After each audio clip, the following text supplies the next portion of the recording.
अस्सलाम वालेकुम। Programme night addition में हम आपको खुशामदीद कहते हैं। ईद का तीसरा दिन है, आपको गुजरी हुई ईद और आज का जो दिन चल रहा है जो ऑलमोस्ट ख़त्म होने वाला है, आप सबको ईद मुबारक हो, बड़ी ईद की बड़ी खुशियाँ मुबारक हो आपको। नाजरीन, इस्लामी जमहूरिया पाकिस्तान की जो कॉन्स्टिट्यूशन की किताब है उसकी पहली लाइन है मक्के मक़तदर आला अल्लाह की ज़ात है और उसके बाद अवाम इस मुल्क के निज़ाम हुकूमत को चलाएगी और इसी को जमहूरियत कहते हैं। और कोई भी जमहूरी रियासत 3 सुतूनों पर खड़ी होती है, मकनना यानी कानून साज असम्बलियाँ, इंतज़ामिया यानी हुकूमती इदारे और अदलिया। चूँकि ये जो तीनों सुतून हैं ये आवाम के टैक्स मनी से चलते हैं और यहाँ फिर बाद में एक बहुत बड़ा रोल होता है सहाफ़त का, जिसे जमहूरी रियासत का चौथा सुतून कहते हैं। इसका अवलीन काम होता है उस आवाम की आँख और कान बंद कर बाकी 3 सुतूनों पर नज़र रखना कि आया वो तीनों जो कानून हैं वो आइन के मुताबिक अपना काम अच्छे तरीके से अहसन अंदाज में सरअंजाम दे भी रहे हैं या नहीं। अब सहाफ़त की एक अहम तरीन ज़िम्मेदारी बन जाती है जिसे कुछ उसूलों और ज़ाब्तों में रह कर करना ज़रूरी है। लेकिन पाकिस्तान एक थर्ड वर्ल्ड मुल्क होते हुए अभी दुनिया में प्रेस फ्रीडम में कोई ख़ास मकाम नहीं रखता।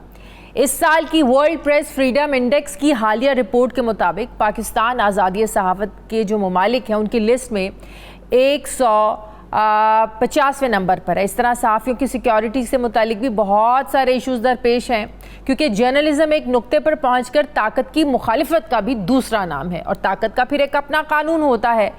जाहिर है फिर उसे ये बात पसंद नहीं आती, इसलिए सहाफ़त हर दौर में ताकत के ईवानों को पसंद नहीं होती और फिर इसका नतीजा सहाफ़ियों पर हुकूमतों की तरफ से मुकदमात, गिरफ्तारियों, हत्ता के गुमशुदगियों की सूरत में निकलता है। नाज़रीन, आज का जो प्रोग्राम है ये मैं अपने मुल्क के माया नाज सहाफ़ियों के साथ कर रही हूँ जो इन तमाम हालात से गुजरे हैं, गवाह हैं, रिपोर्ट करते रहे हैं।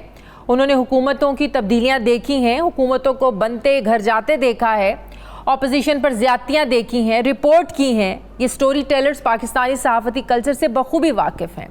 आज के जो प्रोग्राम का फॉर्मेट है, इस फॉर्मेट के मुताबिक कुछ लिखे हुए सवाल स्क्रीन पर आएंगे जिसका जवाब अब सबको अपने तजुर्बे की रोशनी में देना होगा और उसका जवाब बतौर मुझे भी एक सहाफ़ी उसी तरह देना होगा जैसे मेरे मौज़िज़ मेहमान सहाफ़ी देंगे।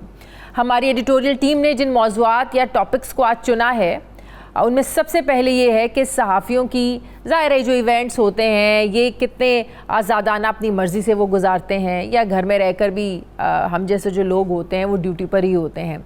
दूसरा, पाकिस्तान में सहाफ़त की नज़रियाती और सियासी बुनियादों पर जो तकसीम है इसने हमारे इस शोबे को किस हद तक कितना नुकसान पहुँचाया है।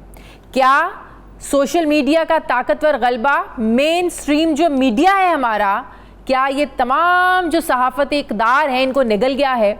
और फिर क्या आज़ादी इज़हार राय और सहाफ़त इसमें भी कोई फ़र्क है या नहीं? क्योंकि इज़हार राय तो हर फ़र्द का एक बुनियादी हक़ है, तो फिर सहाफ़त इससे कैसे मुख्तलिफ होगी? सहाफ़त में ऐसी कौन सी ज़िम्मेदारियाँ हैं जो इसको आम इज़हार राय से मुख्तलिफ दिखाएंगी?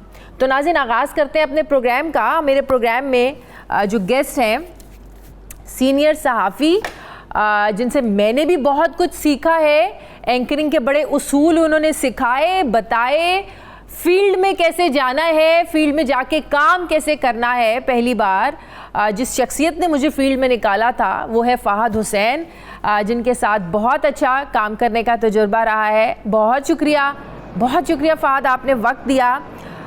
अली हैदर हैं, ये भी किसी तारुफ के मोहताज नहीं, सीनियर एंकर पर्सन है। अली, आपका भी बहुत शुक्रिया। आप तमाम मेहमानों का बहुत शुक्रिया और अस्सलाम वालेकुम।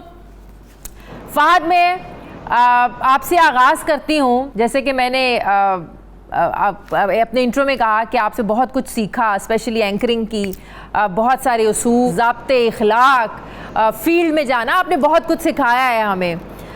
लेकिन आज की सहाफ़त को उस पर डिस्कस करने से पहले, आज ईद का तीसरा दिन है, क्या हम जैसे लोग, आप जैसे लोग, क्या इन अहम त्योहारों पर भी क्या ख़बरों से ही जुड़े रहते हैं? क्या चल रहा है, आज अखबार पढ़ लें, ट्विटर देख लें, आप त्यौहार कैसे गुजारते हैं? शुक्रिया शाज़िया, बड़ी खुशी हो रही है कि आपके साथ आज प्रोग्राम करने का मौका मिल रहा है और आपको और आपकी फैमिली को और तमाम देखने वालों को ईद मुबारक। देखिए, ये तो हमारा जो एक लाइफस्टाइल है इसमें इस तरह तो कम ही होता है कि एक ख़ास वक्त तक आप दफ्तरी काम कर रहे हैं और बाकी वक्त जो है वो आपने अपना जहन जो है वो काम की तरफ से स्विच ऑफ कर दिया है और आप अपनी निजी जो मसरूफियात हैं उनमें आप जो है वो मुलविस हो गए। ऐसा नहीं होता हमारे यहाँ। तो ये सहाफ़त जो है जो एक कांस्टेंट यानी एक दरिया है जो बहता जा रहा है और आप उसके अंदर गोते लगाते जा रहे हैं। तो घर भी होते हैं तो फ़ोन तो ऑन है, फ़ोन भी आ रहे हैं दफ्तर की। अगर आप टेलीविज़न में काम कर रहे हैं जिस तरह का मैं और आप और अली हम तीनों कर रहे हैं तो टेलीविज़न तो यानी कि बंद ही नहीं होता। और उसमें ख़ासतौर पर अगर आपका किसी भी तरीके से न्यूज़ रूम से अगर आप जुड़े हुए हैं तो फिर तो आप अच्छी तरह जानती हैं कि कितनी तेज़ी से मामला चल रहे होते हैं। तो ये लेकिन ये मैं आपको बताऊं कि ये एक कोई यानी कि कोई ज़ोर ज़बरदस्ती तो है नहीं। हाँ। कोई जबरन तो इस प्रोफेशन में आए नहीं है। हाँ। ये जानबूझ कर आए, इसलिए मैं कंप्लेन तो नहीं कर रहा। मैं तो बल्कि मुझे तो मैं ये कहूँगा कि कभी कभार जब ऐसा हुआ कि मैं इस रूटीन में नहीं था तो मैं इसको बड़ा मिस करता था। तो ये अच्छा है, आप अलर्ट रहते हैं और अगर कोई कसर रह गई थी तो वो सोशल मीडिया ने पूरी कर दी। अब तो अगर आप चाहें भी सही कि आप कहीं और जो है वो अपना जहन करें तो वो सोशल मीडिया आपको पकड़ कर और खींच कर जो है वो वापस ले आता है और उसी दरिया में गोते लगाने पर मजबूर कर देता है। सोशल मीडिया की दुनिया आप कितना बिलीव करते हैं फाहद? देखिए मेरे ख्याल में ये एक बहुत अहम रियलिटी है। अच्छा लगे बुरा लगे, बहुत ऐसी चीज़ें हैं जो मनफी हैं, गलत हैं, जिनकी सोशल मीडिया में जिनके हवाले से न सिर्फ ये कि हमारे पेशे पर बल्कि हमारे माशरे पर बहुत मनफी उसके असरात हैं। लेकिन ये एक रियलिटी है और इसको मैनेज करना जो है वो मेरे ख्याल में ज़रूरी। और जर्नलिस्ट के लिए तो मेरे ख्याल में ये मुमकिन ही नहीं है कि आप सोशल मीडिया से या डिजिटल मीडिया से दूर रहें। अब ये हमारी ज़िंदगी का और हमारे पेशे का जो है वो हिस्सा है और इसको साथ लेकर चलना है। और जो इसको अच्छे तरीके से इसको लीवरेज कर पाते हैं उनको हर हवाले से फ़ायदा ही होता है। आगे चल के हम इस पर भी बात करेंगे कि आजकल की सहाफ़त में इतना डर क्यों है, इतना खौफ क्यों है। जिस आज़ादी इज़हार राय की मैंने बात अब से थोड़ी देर पहले की, इस पर ब्रेक क्यों लग गई है, होंठ सिलना क्यों शुरू हो गए हैं, इस पर भी मैं आगे चल के बात करूंगी। अली, आपकी और हम जैसे मैंने फ़ाहद से भी पूछा, फैमिली को कितने एतराज़ रहते हैं या शिकवे गिले तहफ़्फ़ुज़ात रहते हैं कि भाई ईद का दिन तो हमारे साथ गुजार लिया करो, कभी तो मोबाइल की जान छोड़ दिया करो, कभी तो ट्विटर की जान छोड़ दिया करो। सबसे पहले शाजिया बहुत बहुत शुक्रिया आपका कि आपने मौका दिया बात करने का। और ईद का तीसरा दिन था, हम भी बोर हो रहे थे तो अच्छा हो गया कुछ टाइम आपके साथ अपनी उस फैमिली के साथ, अपनी जर्नलिस्ट फैमिली के साथ गुजारने का मौका मिल जाएगा। फहद साहब का भी शुक्रिया, वो सीनियर है, हमारे उस्ताद है, हमने उनसे बहुत सीखा है और उनके साथ बैठ के ऐसे पैनल शेयर करना ये भी मेरे लिए ऑनर की बात है। अच्छा, अब हुआ ये शाजिया कि उनको 15-16 साल हो गए ये काम करते हुए and they are okay with it, they find कि अब कुछ हो नहीं सकता। और जैसा कि कहा जाता है कि जर्नलिज्म इज अ लाइफस्टाइल, जैसा कि फहद साहब ने भी कहा कि आपकी चॉइस होती है, यू चूज इट। कोई आपको जोर जबरदस्ती नहीं होती है, बट ये एक, अगर इसको मैं देसी जुबान में कहूँ ना, एक चस्का होता है। You can't undo it. Once it's inside you, it's embedded in you, you can't undo it. तो आप उस चस्के पे लग जाते हैं। फॉर एग्जाम्पल, हम ईद का दिन है, कोई आप खबर नहीं है सच, कोई सियासी महात भी कुछ नहीं, इतना कुछ बड़ा नहीं हो रहा है। हम बैठे हैं सोशल मीडिया, फोन अपना पकड़ के बैठे हैं, सोशल मीडिया स्क्रॉल कर रहे हैं, समथिंग विल पॉप अप और आपका जो अंदर का जो वो एक जर्नलिस्ट आपने सुनाया होता है उस दिन के लिए कि चले फैमिली को टाइम दे रहे हैं, all these things, you suddenly कहते हैं ठरक नहीं मरदा, जरा पंजाबी में कहते हैं ना, ठरक नहीं जाता। वो है ये। एग्जैक्टली। तो वो चस्का जो आपको लगा होता है ना, वो गाले का ना कि छुट्टी नहीं है मुंह को, ये काफिर लगी हुई। तो ये एक ऐसी चीज है विच, और मैं समझता हूँ कि जर्नलिस्ट को होना भी ऐसा ही चाहिए। Until it becomes your lifestyle, आप कभी भी जस्टिफाई नहीं कर सकते हो अपने इस प्रोफेशन को, दिस पर्टिकुलर प्रोफेशन। सो ये सिर्फ ऑफिस आवर्स तक महदूद नहीं होता। आप घर में आ गए हो, हालांकि मैं बिलीव करता हूँ, फर्मली बिलीव करता हूँ, you are with your family, वो क्वालिटी टाइम आप अपनी फैमिली को दो, स्पेशली इस फेस्टिवल्स में। ईद एक ऐसा त्योहार होता है, आई नो आप भी अब तीसरा दिन है आप काम कर रही हैं, देखिए, you are in your office right now, it's something, नौकरी की तो नखरा की, तो ये भी हमारी एक जॉब का ये एक हिस्सा है। बिल्कुल ऐसे ही है। अच्छा फहद, मुझे ये बताइएगा कि जब हम इजहार राय की बात करते हैं तो इजहार राय की कैटेगरीज क्यों हमें डिफाइन करनी पड़ती हैं कि अखबार की इजहार राय और है, टीवी का और है, करंट अफेयर्स का और है, न्यूज़ का और है और यूट्यूब का और है। ये इतनी कैटेगराइजेशन क्यों आ गई है, हमारी सहाफत में इतनी पोलराइजेशन क्यों आ गई है कि अगर एक प्लेटफॉर्म पे आपको इजाज़त नहीं है आप अपना यूट्यूब बना लें, फिर किसी की ऐसी की तैसी फेरने की भी आपको इजाज़त है, किसी पे झूठे इल्ज़ाम लगाने की भी इजाज़त है।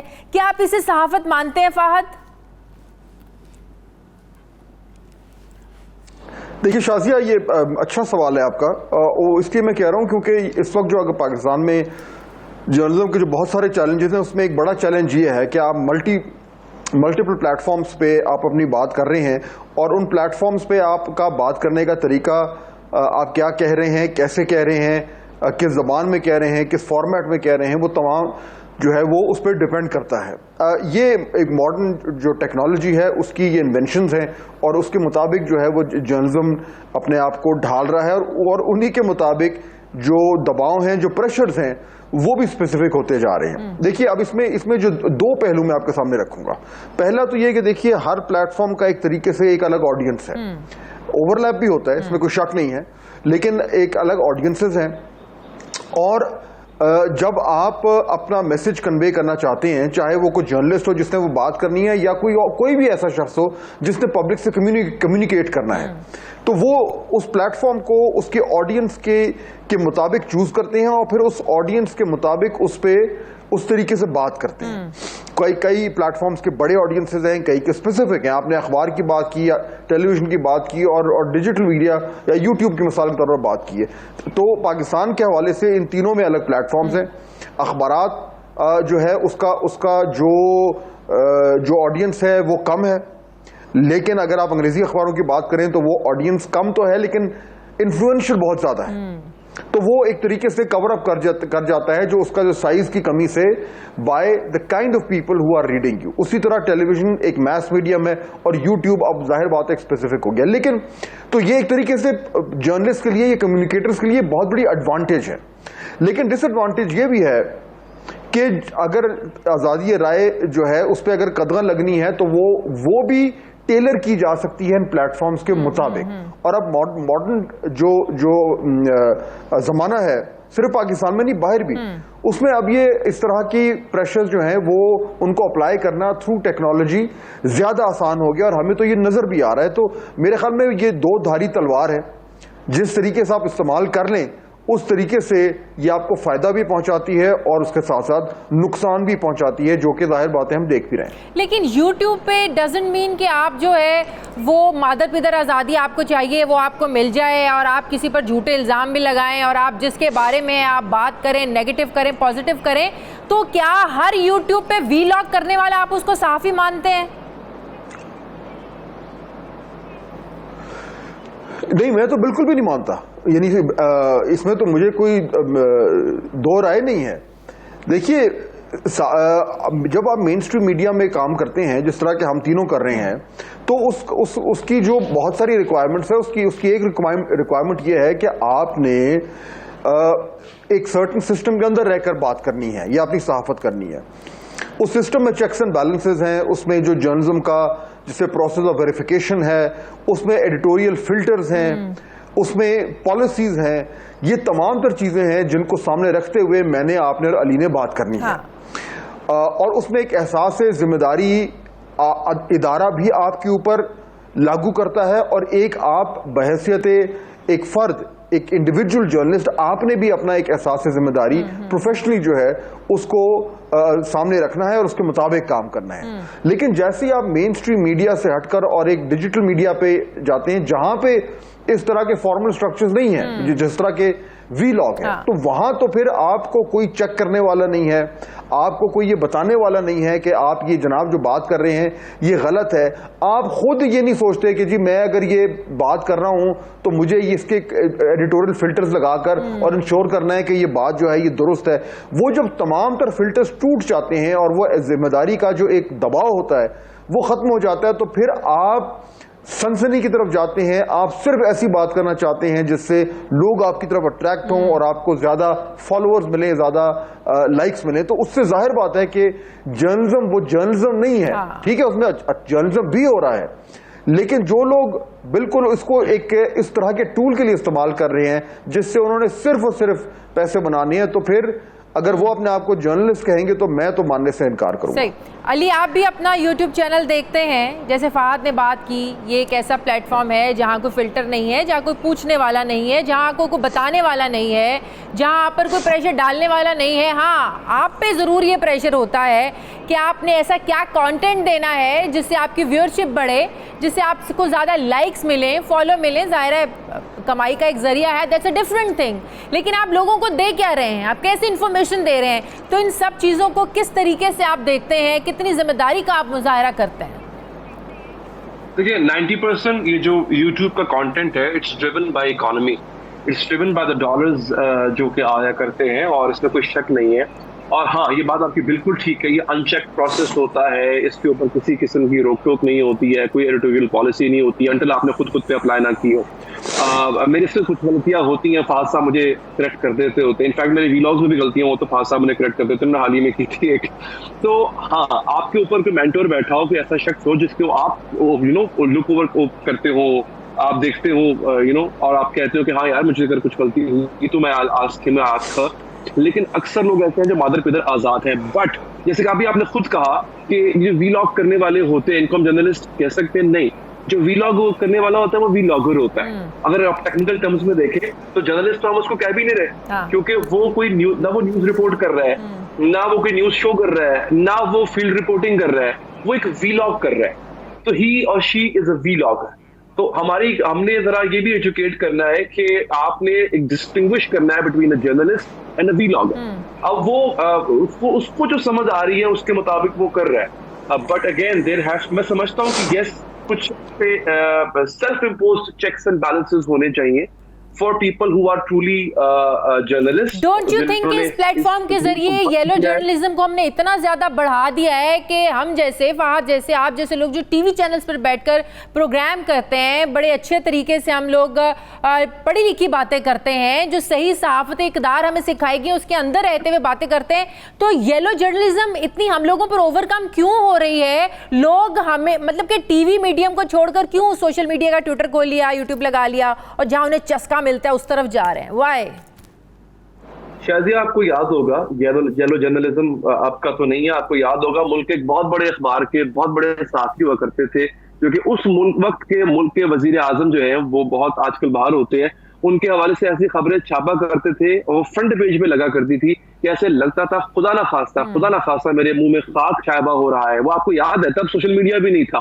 अब हम अखबार पढ़ते थे और हम बड़े हैरान होते थे कि तब ना सोशल मीडिया था, ना यूट्यूब था, ना इस तरह टेक्नोलॉजी इवॉल्व हुई थी। तो येलो जर्नलिज्म की तारीख अब की नहीं है, वो बहुत पुरानी है। हाँ, ये हम कह सकते हैं, जैसे कि आपने कहा कि बढ़ गया है, उसमें थोड़ा इजाफा हो गया है। बट मैं समझता हूँ, मुझे ये लगता है, देखिए शाजी, जब हमारा, आपको याद होगा जब हमारा ये मेन स्ट्रीम मीडिया जब आया था तो वो नौजायदा था, बच्चा था। उस वक्त हम क्या देखा करते थे, टॉक शोज में आपको याद होगा कि लड़ाइयां बहुत होती थी, जैसे मुर्गे आपस में लड़ रहे हैं। अब नहीं होती है, बिकॉज वक्त के साथ साथ हुआ ये कि जो हमारा लिसनर है वो भी इवॉल्व हुआ है, उसकी जो इंटेलेक्ट है वो इवॉल्व हुआ है। हम प्रेजेंटर्स जो हैं, न्यूज प्रेजेंटर्स, हमने भी एक एवोल्यूशन का प्रोसेस देखा है, और जो हमारे यहाँ गेस्ट आते हैं वो भी इतने मैच्योर हो चुके हुए हैं। Things evolve. पाकिस्तान ने अब नया सोशल मीडिया की का जो एक कहते हैं ना कि एक बम्बार्डमेंट है, हमने वो देखी है। तो अब हम एक एवोल्यूशन के प्रोसेस से गुजर रहे हैं। Everything goes through a process, और वो फिल्टर होके आहिस्ता आहिस्ता जो अच्छा उसका जो चंक है वो बच जाया करता है। आप मेन स्ट्रीम मीडिया को देख लें, पर्सनली अब मुझे लगता है कि हमारे टॉक शोज बहुत सेंसिबल, बहुत मैच्योर, वी टॉक सेंस, बात हो रही होती है, बात समझी जा रही होती है। एक वक्त था, आपको याद होगा कि कुछ सिवाय शोर शराबे को अच्छा समझा जाता था। और ये बात और जानबूझकर ऐसी कोई कहते हैं ना, वो तीली लगा देना कि गेस्ट के दरमियान में लड़ाई हो जाए और आपकी रेटिंग बढ़ जाए, ऐसा होता था।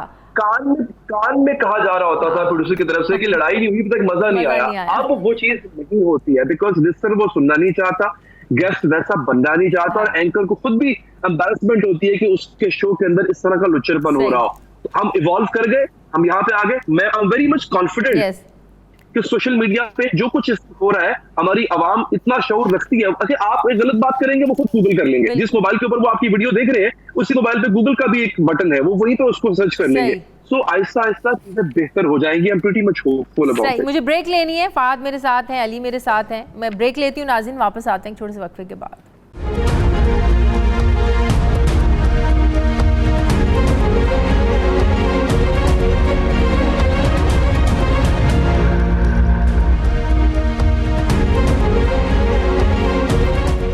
बाद एक बार फिर से आपको खुशामदीद कहते हैं। नाज़रीन, पाकिस्तान में गुज़श्ता चंद सालों में सहाफ़त के ऊपर एक इल्ज़ाम लगना शुरू हो गया है कि सहाफ़त अपने अपने नज़रिए को लेकर अब जानिबदार हो चुकी है।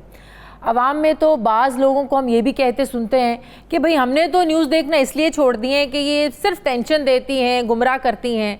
गुज़श्ता चंद सालों में सियासी बयानियों की जंग ने इतनी पोलराइजेशन पैदा कर दी है जिससे वैसे तो मुल्क का कोई भी इदारा हो, घर हो, फैमिलीज़ हो, इवन के फ़र्द वाहिद कोई भी महफूज नहीं रहा। और जो शोबा सबसे ज़्यादा मुतासिर हुआ वो मीडिया ही था। शायद इसकी एक वजह यह थी कि मीडिया को नज़रियात की लड़ाई में फ्रंट लाइन हैसियत हासिल रही है। फिर किसी एक जुमले से भी कि ये जज किया जाने लगा कि ये किस साइड का सहाफ़ी है, इसकी क्या सोच है, ये किस पार्टी को सपोर्ट करता है, या सहाफ़त का ये जो पहला उसूल होता है ऑब्जेक्टिविटी या गैर जानिबदारी पर समझौता, ये होना शुरू हो गया। तो सवाल ये है कि एक ग्रुप दूसरे को और दूसरा ग्रुप पहले को महज नज़रियात की बुनियाद पर सहाफ़ी मानने को तैयार क्यों नहीं है? ये भी मेरा एक सवाल है। फ़ाद, आपके पास क्या जवाब है इसका? ये क्यों ऐसा होना शुरू हो गया है कि अगर मैं एक चैनल लगाती हूँ तो पता चल जाता है अच्छा इस पे तो इस पार्टी के गेस्ट बैठे होंगे, नहीं मुझे तो दूसरी पार्टी के गेस्ट देखने हैं, अच्छा फिर मैं दूसरा एक चैनल स्विच करूँगी, उसमें दूसरी पार्टी के गेस्ट बैठे होंगे। मतलब कि चैनल्स में भी पोलराइजेशन आ गई है, हमारे घरों में भी आ गई है, हमारी सहाफ़त में भी आ गई, इवन सहाफ़ियों में आ गई है। ऐसा क्यों है? शाज़िया, देखिए इसकी दो तीन वजूहात हैं। एक तो माशरे में जो पोलराइजेशन हुई है उसका ये डायरेक्ट इम्पैक्ट है। आज से अगर आप 10 साल पीछे चले जाएं तो सियासी तौर पर तो तफरीक तो तब भी थी, लेकिन वो तफरीक या वो पोलराइजेशन इस शिद्दत से नहीं थी जितनी कि पिछले चंद सालों में पैदा हुई है। नंबर 1। नंबर 2 ये कि जिस तरीके से ये पोलराइजेशन ने माशरे को इम्पैक्ट किया है वो भी पहले नहीं था। जिस तरह कि आपने बिल्कुल दुरुस्त कहा कि आप तो घर घर में जो है वो एक सियासी बहस है और सियासी चपकलिश है और नाराजगियां हैं, दोस्त आपस में लड़ चुके हैं, बहन भाई जो हैं उनके इख्तलाफात हो गए। तो ये पाकिस्तानी माशरे के लिए एक नई चीज़ है, पहले इस शिद्दत से ये नहीं था। उसका इम्पैक्ट जो है वो हर जगह पे हुआ है बशमूल सहाफत के। तो एक तो ये हुआ है। दूसरा ये कि जब पोलराइजेशन इतनी ज़्यादा हुई है और स्टेक्स से पॉलिटिकल स्टेक्स जो हैं वो इतने हाई हो गए हैं, तो मीडिया क्योंकि एक बहुत इम्पॉर्टेंट प्लेयर है पाकिस्तान की सियासत में, हर मुल्क में होता है, पाकिस्तान में भी है, तो उसके जो पॉलिटिकल वेस्टेड इंटरेस्ट हैं उनका डायरेक्ट इम्पैक्ट हुआ है मीडिया के साथ और मीडिया के ऊपर और मीडिया की पॉलिसीज में, जिसकी वजह से मीडिया हाउसेस को भी साइड्स लेनी पड़ी। अब क्या वो उन्होंने मजबूरन ली है या उनको लेनी पड़ी है, मेरे ख्याल में थोड़ा सा एक कॉम्बिनेशन भी है, लेकिन ये कहना दुरुस्त नहीं होगा कि किसी ने उनका बाजू मरोड़कर उन्हें कहा कि ऐसे करो। मीडिया हाउसेस ने विलिंगली जो है वो किया है, क्योंकि उनको उस हवाले से कुछ एडवांटेजेस नजर आते थे, वो जिस तरह के भी हों उसमें हम आज नहीं जाते। तो वो भी हुआ है और उसके नतीजे में आपने ये देखा कि जब मीडिया ने साइड्स ली तो उन्हें व्यूअर्स की तरफ से भी एक पजीराई मिली है, क्योंकि और वो एक नेचुरल सी बात है। क्योंकि देखिए, जो हर शख्स चाहता है कि वो चीज देखे जो उसकी जो बिलीफ्स हैं, जो उसके ख्यालात हैं, जो उसके नजरियात हैं, उसकी वो अक्कासी करे, उनको वैलिडेट करे, उसको मजा आता है। तो इसलिए जहां जिस चैनल में उसको लगता है कि ये मेरे ख्यालात की तर्जुमानी कर रहा है, या जिस अखबार को पढ़कर उसे लगता है कि ये मेरी जो सियासी वाबस्तगी है उसको ये मजीद हवा दे रहा है, तो वो उसको अच्छा लगता है। इसीलिए पोलराइज्ड सोसाइटी ने पोलराइज्ड मीडिया को जो है वो देखना शुरू किया, और उससे मजीद जो पोलराइजेशन की जो एक बेसिक वजह थी वो और ज्यादा रीइंफोर्स हुई है। और आखिरी तीसरी बात जो है, आखिरी तो मैं नहीं कहूंगा कि बहुत सारी वजूहत हैं, लेकिन तीसरी जो बड़ी वजह है वो ये भी है कि सोशल मीडिया में जब से ये राइज ऑफ सोशल मीडिया हुआ है, तो उसमें जितना ज्यादा आप पोलराइज्ड किस्म का कंटेंट प्रोड्यूस करते हैं, उतना ज्यादा वो ट्रांसलेट करता है इनटू मनी डायरेक्टली। चुनाचे एक इकोनॉमिक वेस्टेड इंटरेस्ट भी अब पैदा हो गया है पोलराइज्ड कंटेंट पैदा करने का। तो ये तमाम कॉम्बिनेशन जब फैक्टर्स जब आपस में मिले हैं, तो उससे अब आपको ये नजर आता है कि जो शख्स बात कर रहा है वो अपने जो उसकी जो बिलीफ्स हैं या उसके जो नजरियात हैं या उसकी जो भी सियासी वाबस्तगी है उसको वो बड़े बगैर लगी लिपटी उसको सामने रख रहा है, क्योंकि उससे उसको या तो उसको फायदा हो रहा है या उसके उस तरह के सोचने वाले मेरे नजदीक इसकी एक और वजह हो सकती है, हो सकता है आप इसे अग्री ना करें, इस पोलराइजेशन की अवेयरनेस। आपको नहीं लगता कि पिछले 4-5 सालों में हमारी आवाम में भी शायद इतनी अवेयरनेस आ गई है या अवेयरनेस उनको दे दी गई है, चाहे एक बयानिया बनाकर कौन करप्ट है, उसने करप्शन कर ली, हमारे मुल्क में हमारी आवाम इस वजह से तरक्की नहीं कर सकी क्योंकि सारा पैसा लूट कर बाहर ले गए, ये सब करप्ट है, आवाम तो गरीब से गरीब तर होते चले गए। क्या ये इसकी एक बहुत बड़ी वजह अवेयरनेस नहीं है? देखिए, अवेयरनेस उस तरीके से बिल्कुल है कि जितने ज्यादा आप अवेयर होते हैं वो अवेयरनेस के बहस इस बात पे हो सकती है कि जिन चीजों के बारे में आपको अवेयर किया जा रहा है उनमें कितनी सच्चाई है, उनमें कितनी क्रेडिबिलिटी है, वो एक अलग बहस है। लेकिन जितना ज्यादा एक बयानिया बनाया जा रहा है और लोगों को उससे इन्फ्लुएंस किया जा रहा है, उतना ज्यादा वो लोग पॉलिटिकली एक्टिव हो रहे हैं, उतना ज्यादा उनकी जो सोच है वो सियासी मामलात के हवाले से ज्यादा गहरी होती जा रही है और उनका इंटरेस्ट जो है वो पॉलिटिकल डिबेट्स में, पॉलिटिकल पोलराइजेशन में ज्यादा बढ़ता जा रहा है, जिसकी वजह से फिर वो जो हमें एक माशरे में एक बहुत ही हाइपर पॉलिटिसाइज्ड एक एनवायरनमेंट नजर आ रहा है, वो भी उसका डायरेक्ट बाय प्रोडक्ट है उस फैक्टर का जिसका आपने जिक्र किया। अली, इसमें सियासतदानों का भी कितना कसूर है इस डिवीजन को बढ़ाने में कि अगर मुस्लिम लीग नून है, अगर नवाज शरीफ ने किसी को इंटरव्यू दिया है या शहबाज शरीफ साहब ने दिया है या मरियम नवाज देती हैं तो पता चल जाता, ओहो हमें तो पता था, इसके अलावा तो किसी सहाफ़ी को दे ही नहीं सकते हैं क्योंकि ये तो जुर्रतमंदाना सवालों का सामना ही नहीं कर सकते हैं। तो ये भी एक इतनी ज़्यादा डिस्क्रिमिनेशन बढ़ गई है, साफ पता चलता है कि कौन किसको इंटरव्यू देना चाहता है, कौन किसको नहीं देना चाहता। तो इसमें हमारे सियासतदानों का कितना कसूर है? देखिए, एक चीज हम नजरअंदाज करें, सियासतदानों की मैं आता हूँ, एक चीज हमने नजरअंदाज कर दी। देखिए, सोशल मीडिया की जो दौड़ है ना, और सोशल मीडिया में सबकत ले जाने वाली दौड़, वो अब शुरू हुई है और इसमें कोई शक नहीं, जैसे कि मैंने आगाज में कहा था, ये इकोनॉमी ड्रिवन सहाफत हो रही है, डॉलर्स, चंद हजार डॉलर्स की खातिर सब कुछ किया जाता है।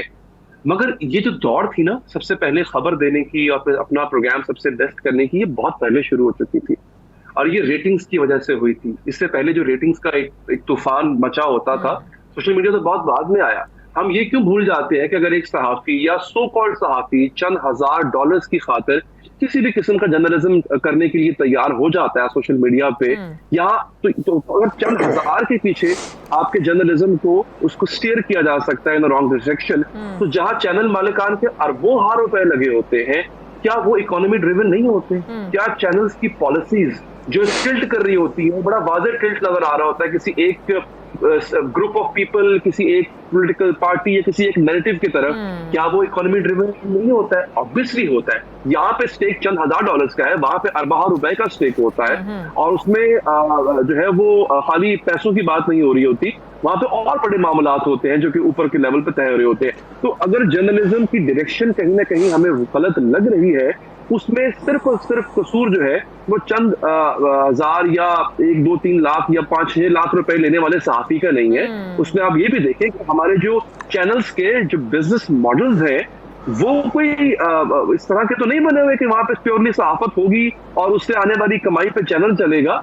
ये एक जो बड़े मीडिया हाउसेज हैं, इनका जो बिजनेस मॉडल है वो बड़ा एक्सट्रावेगेंट और बड़ा यूं कहने के एक्सपेंसिव बिजनेस मॉडल है।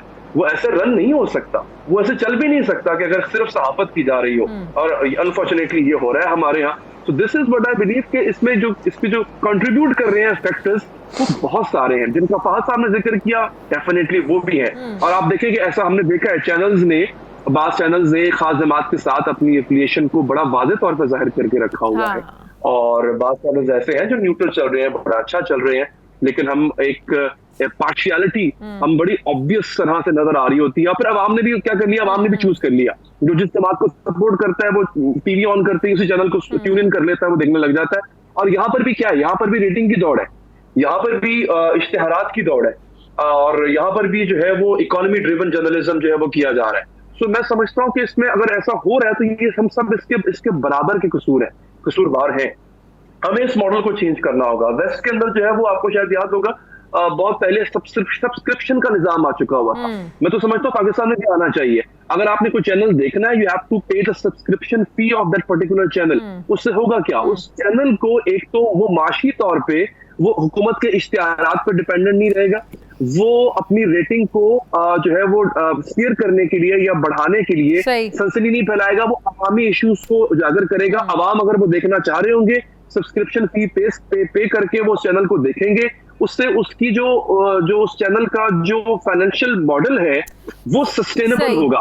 तो मैं आज भी समझता हूँ कि ऐसी पॉलिसीज को हमें करना चाहिए इम्प्लीमेंट। तो उससे उनको यह है कि कम से कम उनको ये काम नहीं करना पड़ रहा होता, ये जर्नलिज्म जो हमें करना पड़ रहा होता है, उस लाख करोड़ों रुपए का बजट होता है जी महीने का, जो कि चैनल को अदा करना पड़ता है। डिटेल में बात करने का मकसद ये है कि हर दूसरा सहाफी, जर्नलिस्ट, व्लॉगर, एंकर क्यों ये सोच रहा है कि इस मुल्क में सहाफत का कोई मुस्तकबिल नहीं है? क्यों हर दूसरा सहाफ़ी, एंकर ये सोच रहा है कि हमें बाहर चले जाना चाहिए? ये तो वो मुल्क ही नहीं है जहाँ पर रहकर हम अपना जो है ना वो काम कर सकते हैं, ईमानदारी के साथ काम कर सकते हैं। ऐसे हालात क्यों पैदा हो चुके हैं? क्यों हम ये सब सोचने पर मजबूर हो गए हैं? इसीलिए मैंने आज इस टॉपिक को चुना है कि लोगों को भी बताएं और हम आपस में भी डिस्कस करें कि ये इतनी बिज़ारी बढ़ती क्यों जा रही है। मुझे वक्फा लेना है, वापस आते हैं एक वक्फे के बाद।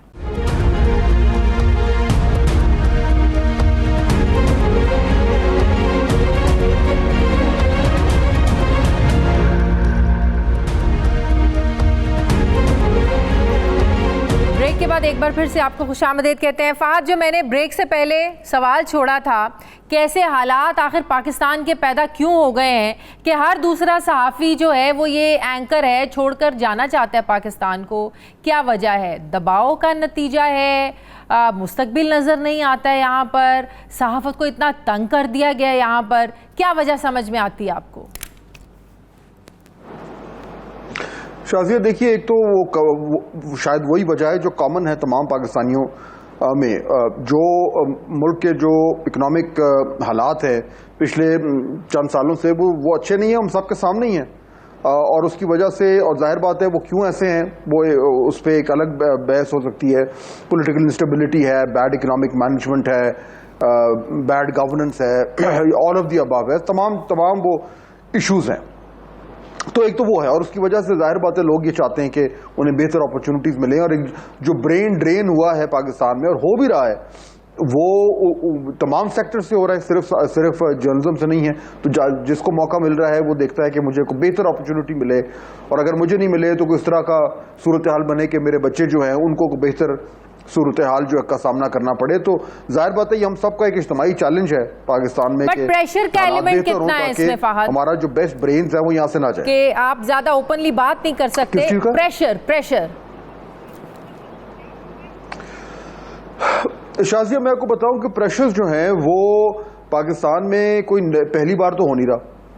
अगर आप हमारी 70 साल तारीख उठा के देखें तो इस कंसिस्टेंटली ये होता है कि कुछ दौर आते हैं जब बहुत प्रेशर होता है, फिर कम हो जाता है, फिर बढ़ता है। तो ये एक तरह का एक उतार और चढ़ाव का सिलसिला जो है ये 7 दिहाइयों से चल रहा है। और वो लोग जो बड़े अरसे से इस प्रोफेशन में हैं उनको अच्छी तरह ये अंदाज़ा हो गया और तजुर्बा भी हो गया है कि ये वो स्ट्रगल है जो जारी रहेगी।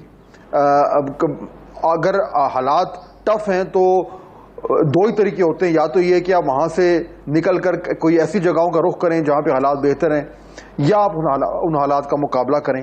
पाकिस्तान में दोनों तरह के लोग हैं। और मैं इस पे मुझे अच्छी तरह, यानी मेरा तो अपना यकीन है कि ये अच्छा बुरा वक्त जो है वो आता रहेगा, और अगर आज मुश्किल हालात हैं तो कल को हालात बेहतर होंगे। लेकिन एक तो ये हो गई नेशनल बात, लेकिन दूसरी एक और भी इशू है शाज़िया, और वो है जर्नलिज्म का अपना जो हाल है। पूरी दुनिया में जो मेन स्ट्रीम जर्नलिज्म है वो अंडर थ्रेट है। यानी अगर आप देखिए कि बाहर भी इस तरह की डिबेट्स हो रही हैं शाज़िया कि फ्यूचर ऑफ जर्नलिज्म क्या है। और जो बहुत तजुर्बाकार और बड़े पाए के जो जर्नलिस्ट हैं उनसे भी जब आप सवाल करते हैं तो वो कहते हैं कि जी जिस तरीके से दुनिया में एक टेक्नोलॉजिकल चेंज आ रहा है और जिस तरीके से डिजिटल मीडिया जो है उसका राइज हो रहा है, तो इन तमाम मामलात को सामने रखते हुए ये कहना बड़ा मुश्किल है कि जर्नलिज्म एज ए प्रोफेशन का फ्यूचर क्या है। एक सवालिया निशान है उसके ऊपर। तो वो जो अनसर्टनिटी है वो पाकिस्तान में भी इफेक्ट करती है। आप देखिए किस तरीके से डिजिटल मीडिया या सोशल मीडिया ने जो मेन स्ट्रीम मीडिया है उसको कितना दबाव में रखा हुआ है। अली अभी बात कर रहे थे, जो बिजनेस मॉडल्स हैं जर्नलिज्म के, वो बिजनेस मॉडल्स चेंज हो रहे हैं, अंडर प्रेशर आए हुए हैं। तो ये वो तमाम तर मामलात हैं जो लोगों को नजर आ रहे हैं। इसलिए मेरे ख्याल में जहां पे जर्नलिज्म एक बड़ा रिवॉर्डिंग प्रोफेशन है, वहां पे उसमें ये एक रिस्क जरूर है कि टेक्नोलॉजी के साथ साथ इस प्रोफेशन में क्या चेंजेस आएंगे और क्या ये वाकई में उन चेंजेस को सामने रखकर अपने आप को अडेप्ट कर पाएगा या नहीं कर पाएगा। बिल्कुल सही। अली, आपके नज़दीक क्या वजह है कि आजकल सहाफ़त का, हम क्या कहें इसको, कि गला घूंटा जा रहा है सहाफ़त का, डराया धमकाया इस हद तक जा रहा है कि लोग पाकिस्तान छोड़कर जाने पर मजबूर हैं? देखिए, ऑस्कर वाइल्ड ने कहा था कि जर्नलिज्म इज क्रिटिसाइजिंग दोज और whom you can't criticize, everything else is public relations।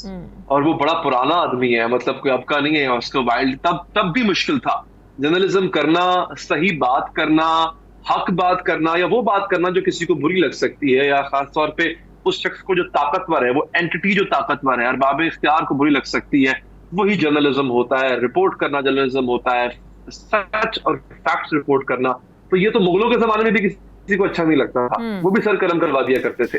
So it's always been a hard job. हाँ, मैं फाज साहब की इस बात से एग्री करता हूँ कि ये जो मुल्क छोड़ के जाने वाला मामला है, इसमें जो अक्सरियत है, मैं वो कहूंगा कि वो मुल्क के इकोनॉमी के हालात हैं। अब देखिए, होता है क्या है, सहाफी जो होता है ना, वो सबसे ज्यादा प्रिवी होता है सिचुएशन के। आम बंदा तो कभी उसने अखबार पढ़ ली या उसने कोई न्यूज देख ली या चैनल देख लिया, तो उसको अंदाजा होगा कि अच्छा यार इकोनॉमी तो है, वो तो इट्स गोइंग साउथ, तो अब क्या करूं। वो सोचेगा, फैसला करेगा, चलो बाहर जाते हैं, कुछ करते हैं। सहाफी वो एक ऐसा शख्स होता है जो हर वक्त न्यूज में है, उसके सामने हर वक्त एक नेगेटिव चीज। देखिए, किसी भी आदमी के सामने आप हर वक्त मायूसी की बात कर रहे हो, मदद के साथ आप मायूसी की बात कर रहे हो, डिस्पेयर की बात कर रहे हो, हर वक्त उसको डरा रहे हो, तो वो एक टाइम पे आएगा, कहेगा ठीक है यार, लेट्स मूव, चलते हैं यार, ये इस जगह को छोड़ते हैं। सहाफी वो बंदा होता है who is in the news, वो समंदर के अंदर हर वक्त होता है। उसके सामने क्या हो रहा है, नेगेटिव बात हो रही है, नेगेटिव एनालिसिस हो रहा है, उसको होप नजर नहीं आ रही है, वो खुद रिपोर्ट जब कर रहा है, वो खुद भी फील कर रहा है उस चीज को। At the end of the day होता क्या है, उसे कहा जाता है कि जब तुम ये भी नहीं कर सकते हो, बिकॉज तुम्हें पॉजिटिव रिपोर्टिंग करनी है, तुम्हें मस्बत रिपोर्टिंग करनी है, वो कहता है अच्छा ठीक है, फिर मैं ये काम ही छोड़ देता हूँ, वो बाहर चला जाता है। अब एक सहाफी जिसने अपने बाल सफेद कर लिए इस प्रोफेशन में, उसे कहा जाता है कि नहीं भाई, अब तुम एक लिखा हुआ स्क्रिप्ट पढ़ोगे, और ये हो रहा है, इसमें कोई शक नहीं है, पहले भी होता रहा है, अब जरा ज्यादा हो रहा है। ओके, उसमें हुआ क्या था, देखिए ये हमने ना मेन स्ट्रीम मीडिया जब आया ना, तो हमने सहाफी ने एक आजादी दी। हालांकि बड़ी अजीब सी बात है कि मेन स्ट्रीम मीडिया आया डिक्टेटर के दौर में था, लेकिन तब भी एक आजादी थी। उसने एक आजादी देख ली, उसको उस फॉर्म ऑफ जर्नलिज्म में काम करने की आदत पड़ गई। अब आप उसको कह रहे हो यार नहीं, अब तुमने मुस्बत रिपोर्टिंग करनी है, अब उससे हो नहीं पा रही है, अब उसके लिए बड़ा मुश्किल हो रहा है वो, और अगर वो कर रहा है तो वो डेफिनेटली उसकी जान अज़ाब में फंस जाएगी किसी वजह से। जर्नलिज्म में ज्यादा मसाइल 2018 में जब पाकिस्तान तहरीक इंसाफ की हुकूमत आई, तब से ज्यादा आना शुरू हुए। हमने पीपल्स पार्टी का 2008 में, फाद आपको भी याद है, जब हम इकट्ठे एक चैनल की लॉन्चिंग में थे, पीपल्स पार्टी की हुकूमत बनी, इलेक्शंस हुए, इतना क्रिटिसिज्म होता था, लेकिन कभी भी उस तरीके से दबाने की कोशिश नहीं की गई। फिर 2013 में नून लीग का दौर आता है, लेकिन जो वर्स्ट हमने दौर देखा वो 2018 का था, 18 के बाद से शुरू हुआ। क्या आप मेरी इस बात से अग्री करते हैं फाहद?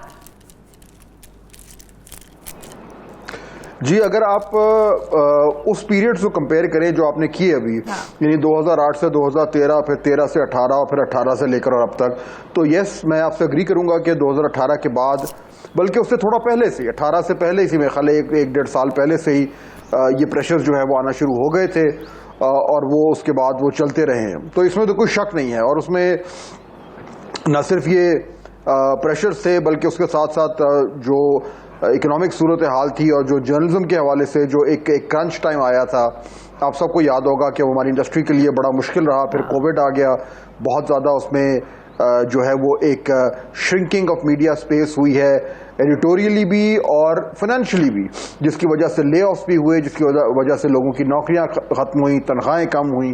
तो मुश्किल टाइम जो है वो गुजरा है। अब ये है कि शायद मार्केट तो कुछ खुल रही है मीडिया की पिछले कुछ दिनों से, एक ग्रोथ आ रही है, नए चैनल्स आ रहे हैं, जर्नलिस्ट के लिए ज़्यादा मौके पैदा हो रहे हैं। ये एक चेंज आया है पिछले 6-8 महीने में, लेकिन बहुत हद तक दीगर जो मामलात हैं वो अभी भी मुश्किल हैं। लेकिन अगर मैं और पीछे जाऊं तो जाहिर बात है, जब आप 80s में चले जाए, जब मिलिट्री गवर्नमेंट्स रही हैं, तो तब तो आज़ादी राय यानी कि ना होने के बराबर थी। तो यानी कि इन रीसेंट टाइम्स यस, ये बहुत मुश्किल टाइम गुजरा है, लेकिन ये पहली बार नहीं है। मेरा नुक्ता ये कि इससे पहले भी ये हो चुका है, और मेरे ख्याल में जो हमारा जो एक मीडिया इंडस्ट्री है उसमें भी सर्टन रेजिलियंस आ गई है कि जब मुश्किल वक्त आता है तो किस तरीके से जो है उस वक्त में सरवाइव करना है, और कोशिश करनी है कि जैसी हालात बेहतर हों तो जो हमारी प्रोफेशनल स्टैंडिंग है वो फिर एक बार फिर जो है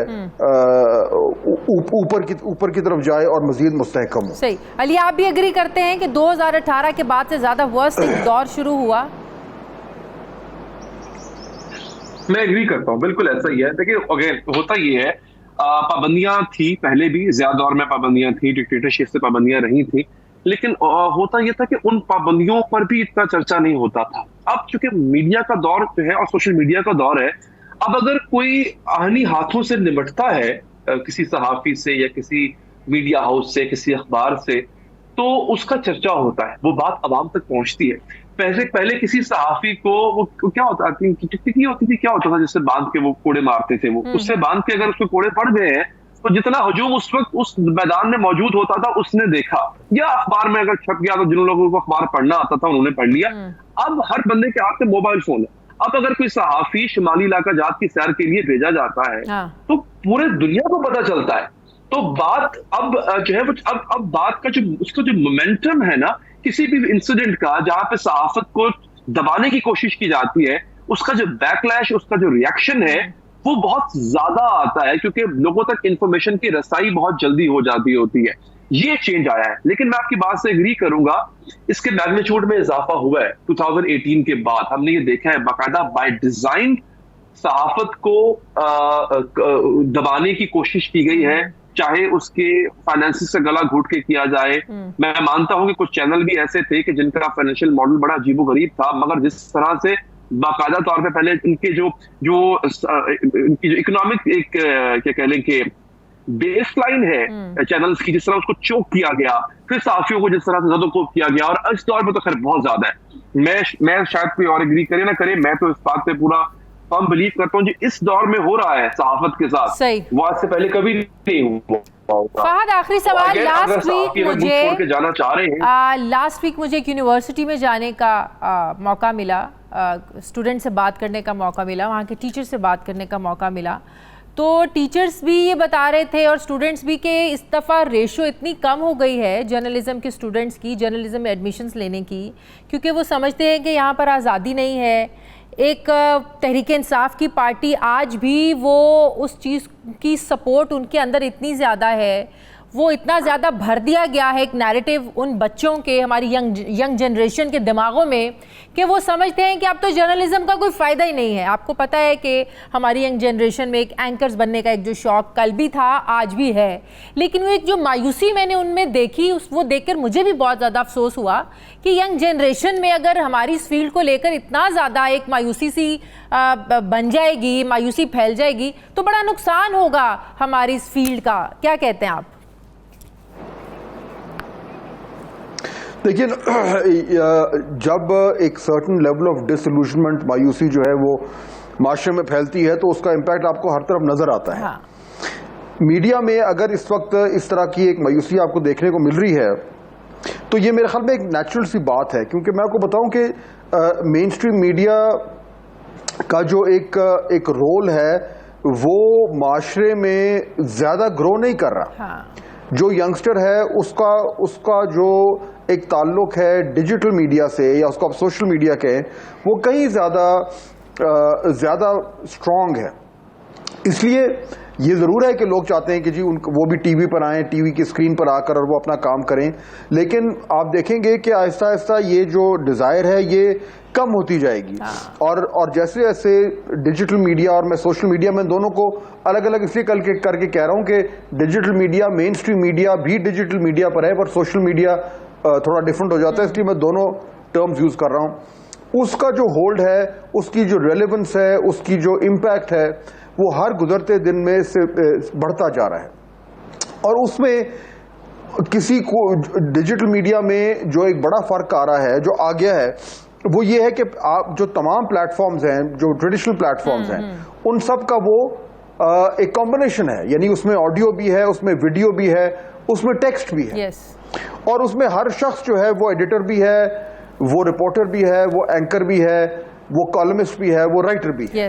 और वो शख्स जिसके पास ये तीनों स्किल्स हैं, यानी उसको बोलना आता हो, लिखना आता हो और एडिट करना आता हो, अगर उसके पास ये स्किल्स हैं तो फिर वो किसी भी मेन स्ट्रीम मीडिया का मोहताज नहीं है। तो अगर हमें मायूसी नज़र आती है, अगर आपको मायूसी नज़र आ रही है, जो कि बात दुरुस्त है, तो वो मायूसी शायद मेन स्ट्रीम मीडिया के लिए तो हो, लेकिन लोगों को ये भी अंदाज़ा हो रहा है कि आने वाले दिनों में उनकी ज़िंदगियों में एक मेन स्ट्रीम मीडिया का जो इन्फ्लुएंस है और इम्पैक्ट है वो कम होगा और डिजिटल और सोशल मीडिया का कहीं ज़्यादा होगा, और वहाँ पे उनके लिए अपॉर्चुनिटीज़ जो हैं वो अनलिमिटेड हैं। बहुत बहुत शुक्रिया अली हैदर मेरे साथ थे, फ़हद हुसैन, आप दोनों का बहुत शुक्रिया। एक बार फिर से आपको, आपकी फैमिलीज़ को, हमारे तमाम देखने वालों को ईद की खुशियाँ मुबारक हों। बहुत शुक्रिया आपका। प्रोग्राम का वक्त ख़त्म हो गया। नाजरीन, फीडबैक ज़रूर दें, अपना ख्याल रखें, मुझे इजाज़त दें। अल्लाह हाफ़िज़।